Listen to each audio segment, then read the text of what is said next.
राज्याचे मुख्यमंत्री देवेंद्र फडणवीस यांनी त्या पॅकेजची घोषणा केली अतिवृष्टी बाधित शेतकऱ्यांसाठी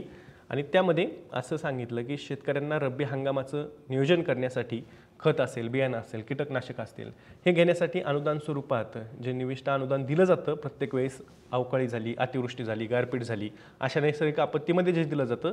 त्यानुसारच 10,000 रुपये हे राज्य सरकारकडून देण्याचा निर्णय मुख्यमंत्री देवेंद्र फडणवीस यांनी घेतलेला होता। आता हा निर्णय ज्यावेळेस घेतला त्यावेळेस सरसकट ही मदत दिली जाईल अशा पद्धतीचं आश्वासन मुख्यमंत्र्यांनी दिलेलं होतं। ज्या शेतकऱ्यांचे पंचनामे झालेले आहेत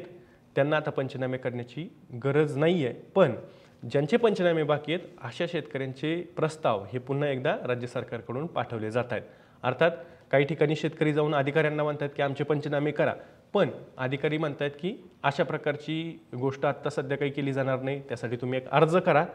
त्यानंतर आम्ही पंचनामे करायचे की नाही अशा प्रकारची त्याच्यावरचा जो काही निर्णय असेल तो आम्ही घेऊ अशा प्रकारची उत्तरं ही अधिकाऱ्यांकडून स्थानिक पातळीवरती शेतकऱ्यांना दिली जातात।